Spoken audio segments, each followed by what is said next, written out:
Our scripture reading this morning is from Matthew 28, 19, and 20.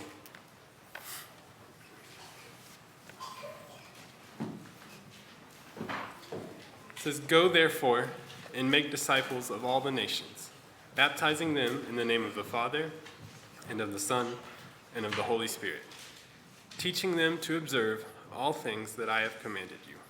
And lo, I am with you always, even to the end of the age. Amen."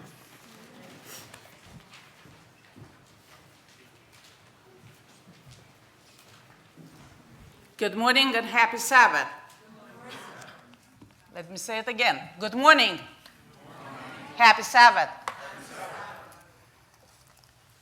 Thank you for allowing me to be here today.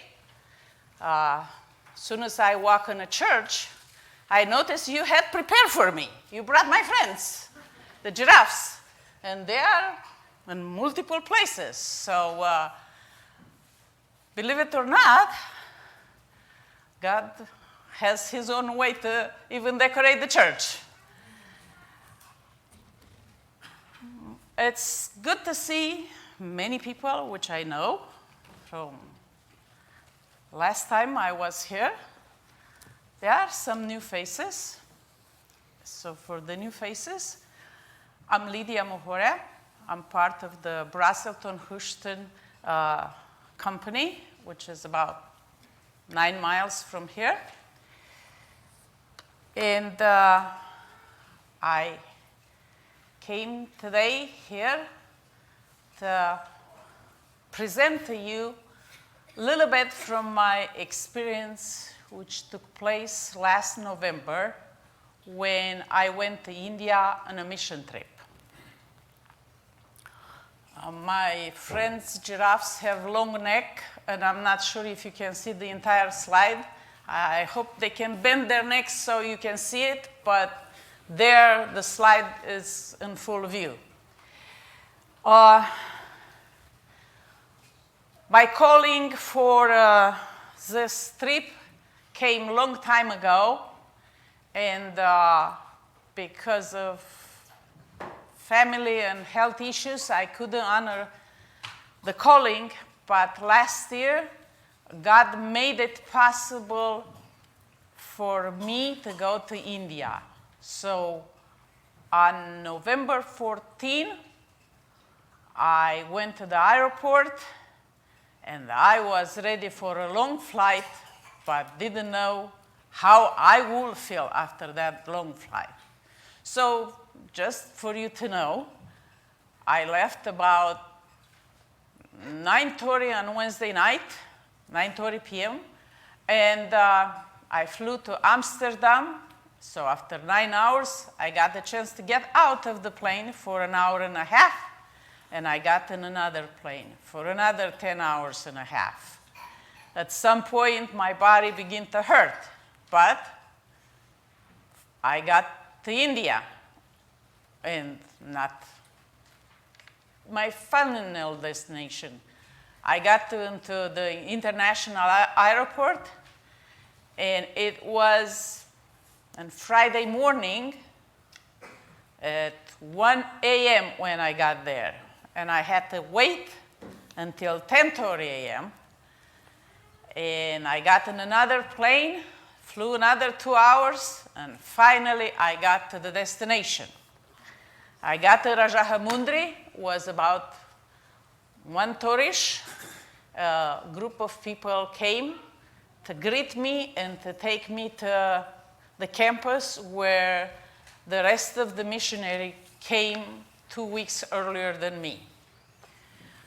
On my left, the tall guy with short sleeve is a pastor who is the leader of the group. Next to him is his wife. The others are members of the group, and the guy on my very right with long sleeves is the principal of an Adventist school in Rajanagram. It's an Adventist school. It's like a boarding school who have under their wings almost 400 students. out of 400 students,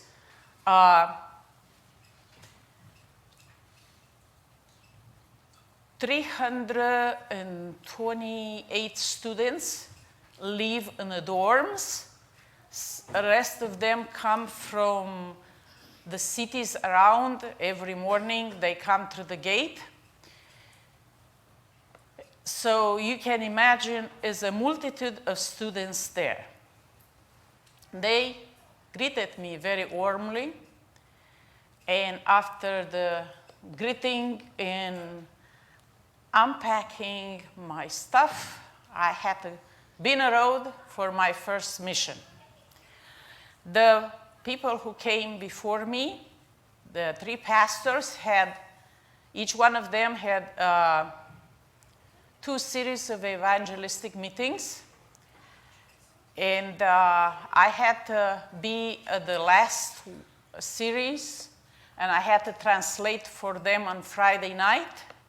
And Saturday morning, I had to have the closing presentation with the entire group. We had sing, and there I spoke in English, and the principal had to translate in Tagalog.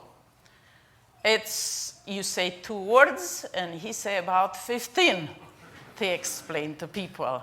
And I'm going to tell you this. At the one point, I had to tell them an experience, not in this situation, in one of my presentation. And it was somebody experience who had an accident because of snow and ice.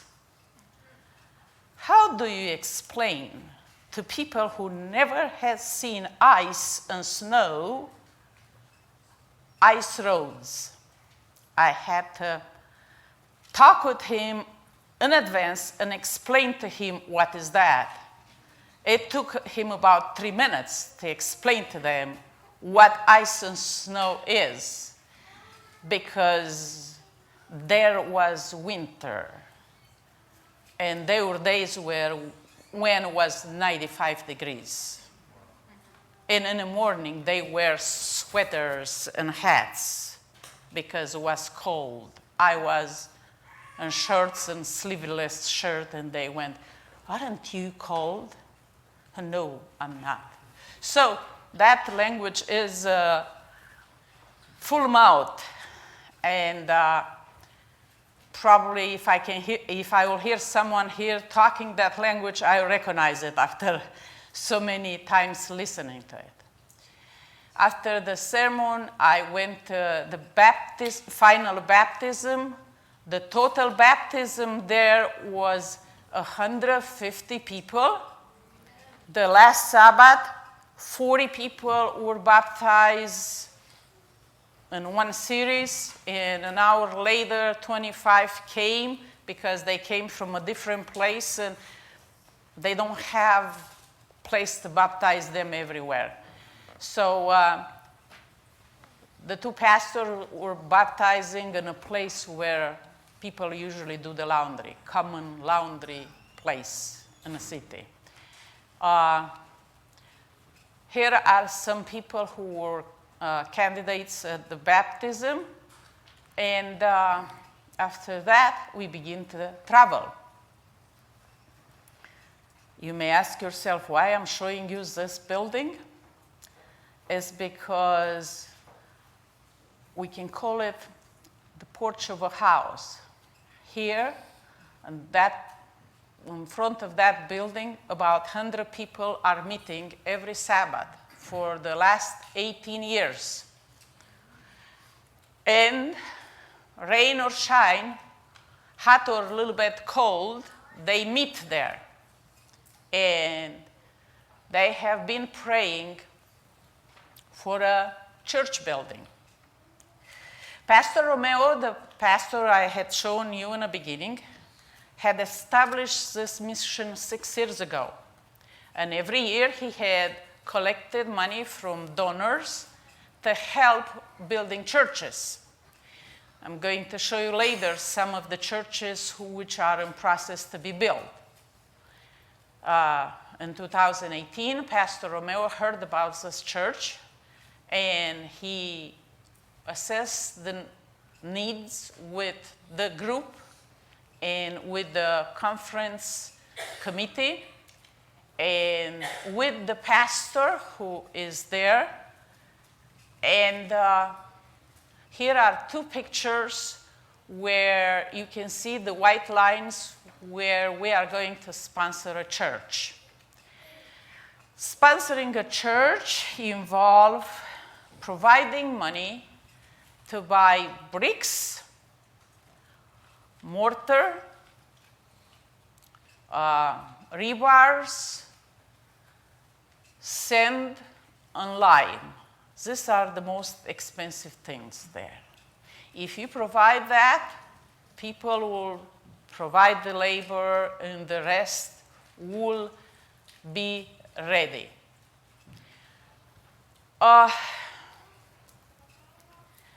Most of you know I work in construction. And on Monday morning, I had to start working in construction there.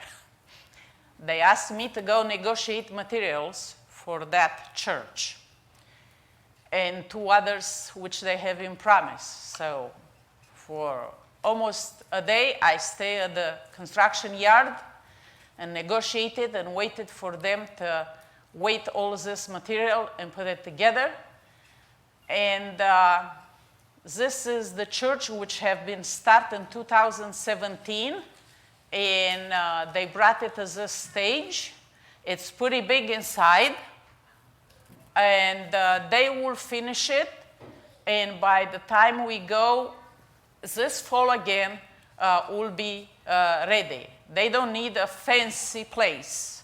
They just need a place where wind doesn't come in, rain doesn't come in, and they will sit on the floor. I would like you to look at this picture much as possible. If you don't see the lower side on the screen at this time, I would like you to turn to that one to see the smallest person in that group. That's little Joey. He's about 4 years old, and I'm going to tell you a story about him a little bit later. Here we were preparing to go to my first evangelistic series, and all those people were ready to pray, and this is me ready to preach. I was wrapped like a cabbage roll. I felt like I was in bondage with that, but to honor their tradition, I had to wear it. And that was only one night. No, 2 nights. Friday night and Sunday night. My city was just 3 nights. It was based on the importance of prayer in a Christian life. And I had about 350 people the first night. The last night were almost 500 people. What was important there is their welcoming, their warmth, but also their desire to pray for them. After the presentation, the sermon, you have to pray for all the people who are there. And they come 2 by 2, and you pray for 2, and you pray for the next 2 and 3, depend how many you can put your hands upon their heads, because they don't want if you don't put your hands upon their heads. And what can you pray for somebody you don't know? You don't understand their language, you never had seen in your life, and you don't know their culture. So I had to pray first, and I say, Lord, help me to fill their needs, to present before you their needs. And when I do this, I want to honor you. The verse said, make them disciples. Teach them to be ready to be disciple. Well, after evangelistic cities, many people give their lives to God. And there they get acquainted with the church, and they want their children to get educated. Here is a part of the school where we had stay in few rooms there, which were arranged for the team. And you can see everything is old, everything is not in the greatest condition, but they are there to learn. These students come from the city, but some of them come from 600 kilometers away, 800, 1,000, and some of the students may go home on one of the breaks, but some of them, they never go home again because nobody have money to pay their ticket to go home. So here is their family. They live there. You know what they do? If they grow out of the clothes, they give it to the next ones, and they get the ones from the older ones. Here is the way they do homework. You don't see any tablets, any laptops. They do their homework, and they are very conscious students. These are disciples in line. They are eager to learn. The students there learn general cultural education, but also they learn Bible, they learn English, and they are taught different trades. So the campus of the school, it's about 40 years old. You can see it's pretty dilapidated. Here, a building like this will be condemned, but there they don't have better. So instead of being in the rain or in the sun, it's in the shade.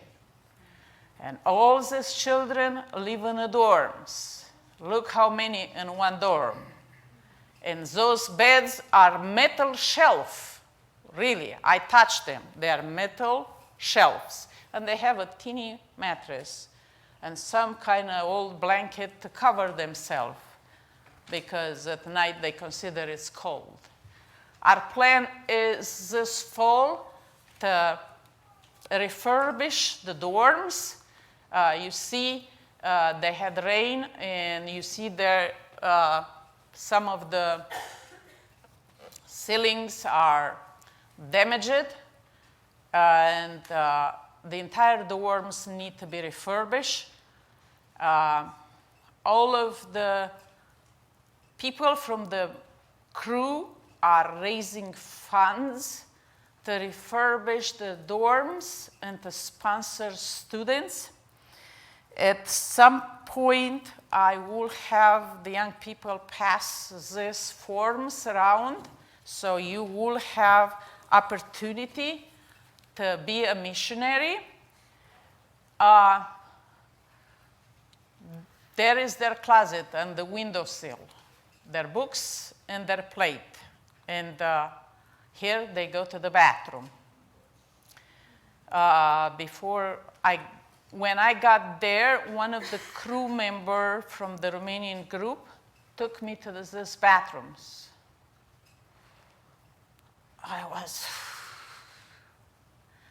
And he said, they don't have enough faucets. So they wake up really early in the morning to take a bath. I say, what happened with the faucets? Well, over the year they broke. And I say, why they didn't change them? Well, you better ask the principal. So, you know, I don't have an issue of asking questions. So after I had seen all this, I went to the principal and I say, what happened with the faucets in the shower room? Well, General, we have to make a choice. To have enough money to feed the children, or to fix the bathrooms. In another place, I will show you how they feed the children. So next day, I got into a car. I took a plumber with me. I went to a store and purchased all the faucets necessary, the shower heads, and everything which was necessary. In a day and a half, everything was fixed because they needed to have faucets that give the children, each child, another 30, 40 minutes of sleep, extra sleep, so they can function properly. There is their dryer. You see, they don't need plugs or anything. That's the way they dry their own clothes. And here is the way they cook. Any of you have this kind of kitchen home? No. Well, they cook for all those children, and they cook under this type of stove. They don't have even some kind of stove. They put the woods from all kind of directions, and it's smoke all over, and it's waste of wood, but that's the best they can do. So this fall, we are planning to build 5 of these brick stoves. We will need to raise about $3,000 for them. And on these stoves, they can bake, they can cook on the top of it, and they can boil water to wash all the dishes and everything they need to clean up the kitchen. This is a picture of some of our crew members who had refurbished some boys' dorms, because every year they do a little bit, and the following year they do another part of it. These CMU blocks are there because the dorms need a protective entryway for the children. There are so many in one room, they sleep with the door open and the windows open. And last year, snakes got into dorms. A snake had bite a boy. The principal took him to the hospital immediately, and the boy is still alive, but they decided to build these protective walls, and they will put like some kind of rebars so the snakes will not go in, but air will go in, and the children will be safe. So some people who went there are worked hard for 4 weeks to help improve their life. Those children are there for a short period of time, 8 years, 9 years. Some of them come at younger age, which I will tell you in a minute. And after that, they go in the world. And there at the school, they had the opportunity to see the love of Jesus. And how do they see the love of Jesus? By knowing their tummy is full. Parents send their children there because they cannot afford to give them rice 3 times a day, 7 days a week. Here is where they eat. Can you see them? All of them eat rice. So they eat rice at breakfast, they eat rice at lunch, and they eat rice at supper. Sometimes they have a little bit, a scoop of some kind of vegetable sauce. Just try to think. You will go home today and you will eat rice. And tonight you will eat rice. And tomorrow morning and day after and day after and day after. At every meal you will eat rice. But the parents consider their children blessed to be able to eat rice every day, because some don't have this opportunity to eat rice. Those are the vegetables they got for the entire day to feed all those children. The children from the city eat there at lunch because home they may not have rice to eat. Parents cannot afford to buy rice.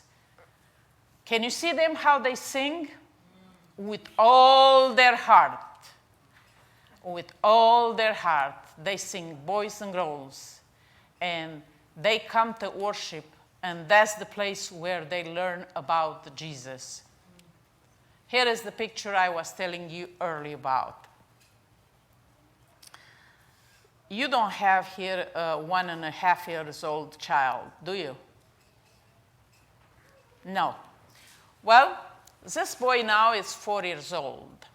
When he was 1 year old, 1.5 year old, he was ready to be sold as a slave.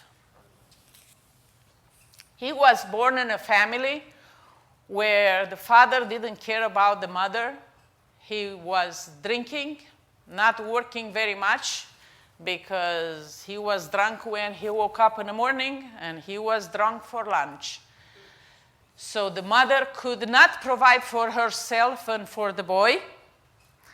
So the mother sold him for 500 rupees. Let me show you. This is 100 rupees. Does anyone have a dollar bill? You can lend me a dollar bill. I want to show you something.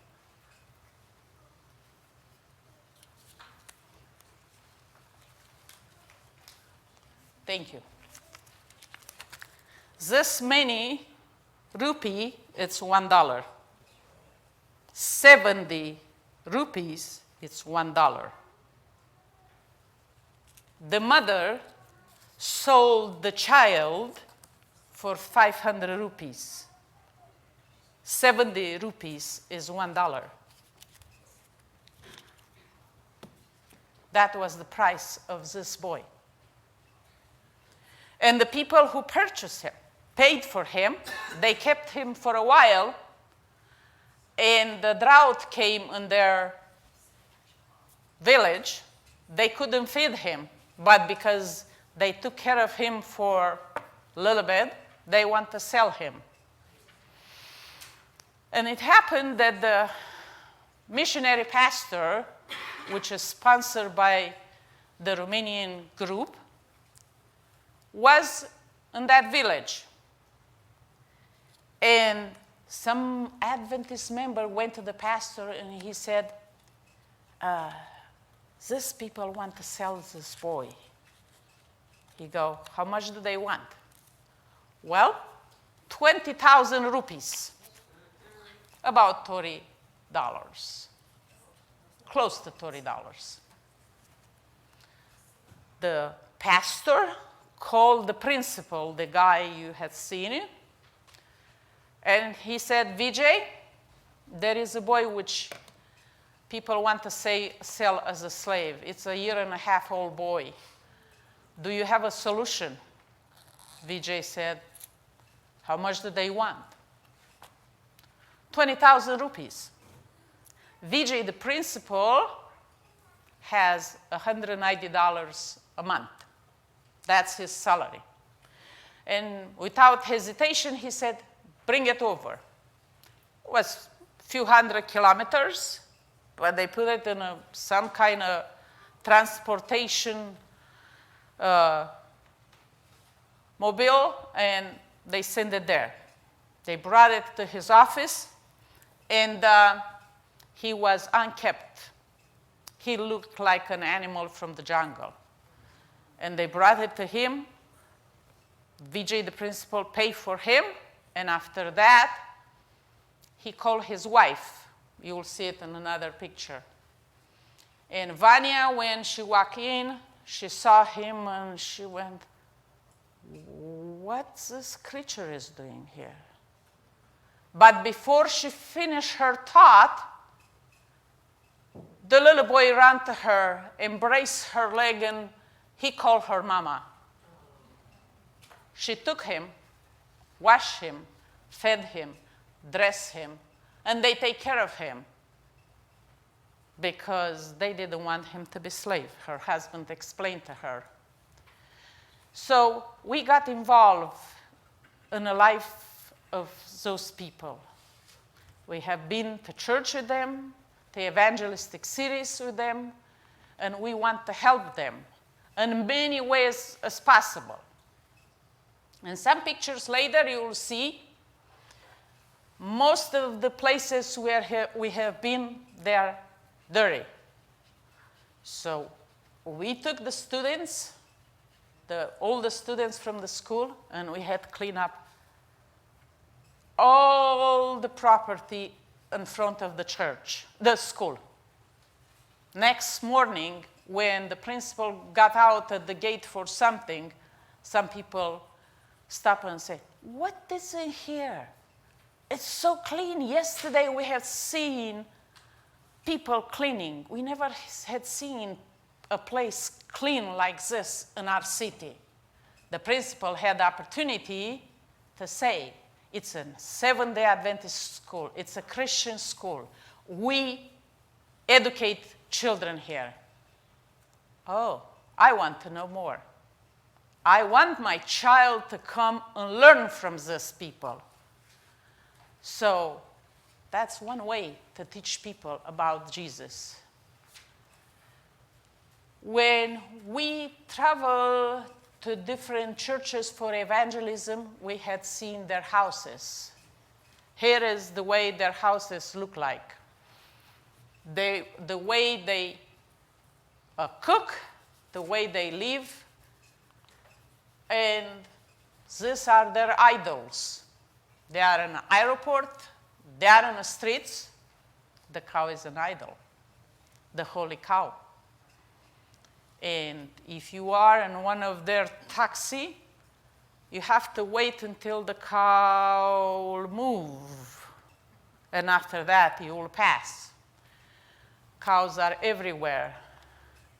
That's just a picture of their temples.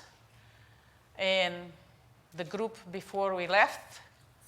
And we had promised those people we'll be back to teach them more and help them with their students. So when I left, I kept some Indian money, which I keep in this little purse. So when I will step in their land, I will be able to buy a juice, because last time I couldn't because I didn't have Indian money. And I got this money to share with the people who would like to participate in the Indian mission. And also I got these cards.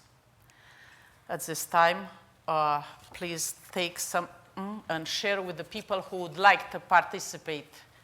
We would like to invite you to consider participating in any of these projects. Paint and repair dormitory, cards for the people who would like to participate. Build protective entryway for the dormitory, build stoves, or sponsor a child. To sponsor a child will cost $460. That includes their meals, their books, their education for 1 full year. So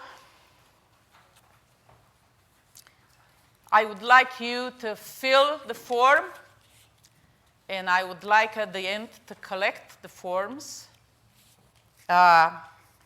You can make the check payable to Brasselton Hushton House of Prayer.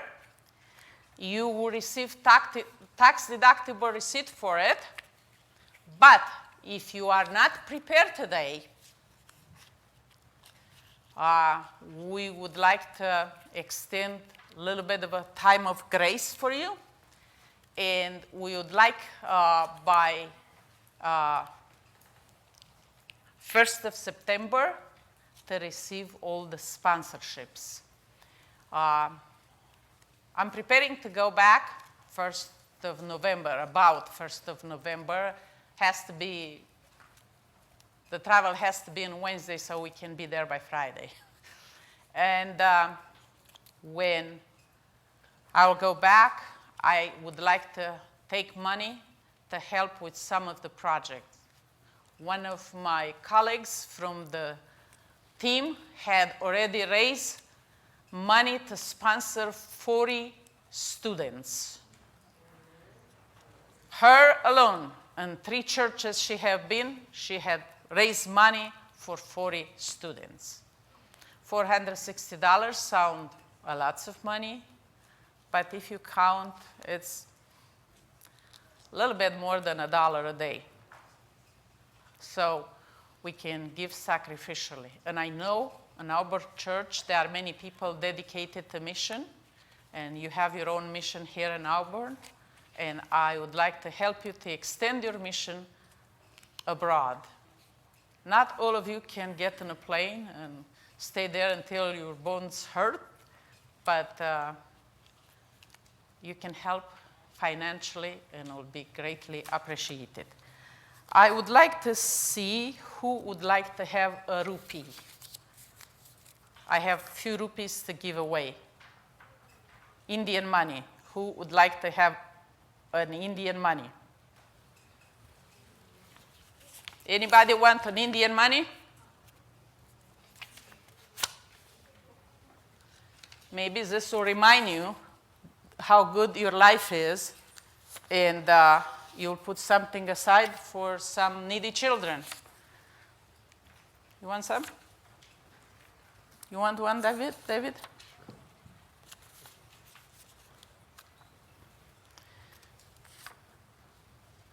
Anybody else?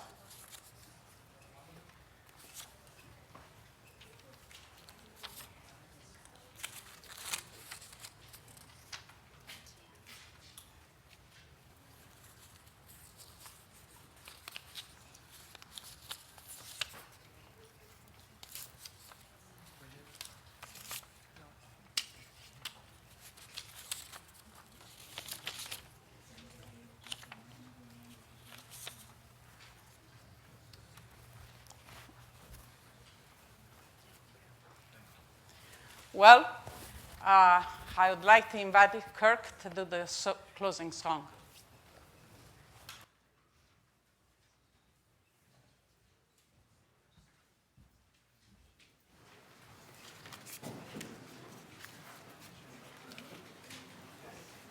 Let's all stand as we sing. Number 367. 367.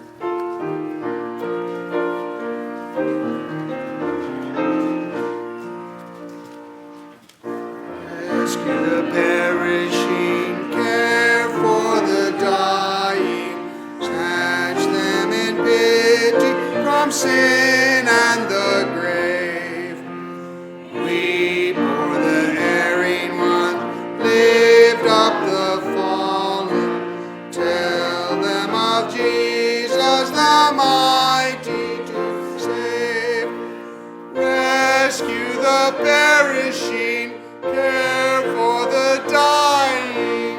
Jesus is merciful, Jesus will save. Though they are fighting him, still he is waiting, waiting the penitent child to receive. Plead with them earnestly, plead with them gently.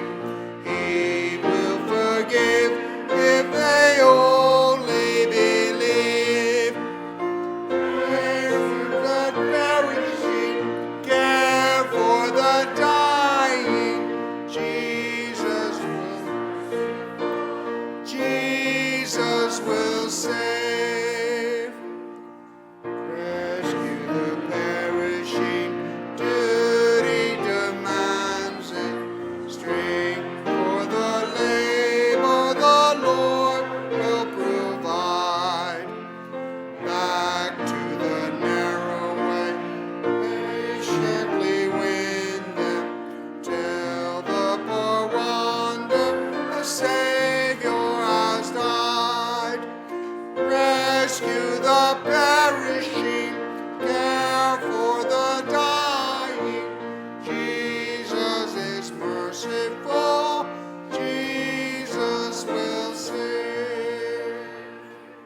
Let's bow our heads for prayer.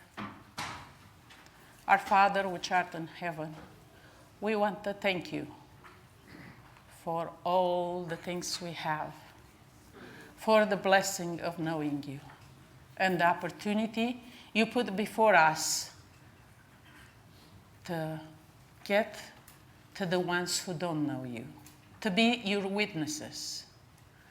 I thank you for the Auburn Church, for the witnessing they are doing here in Auburn, at the school.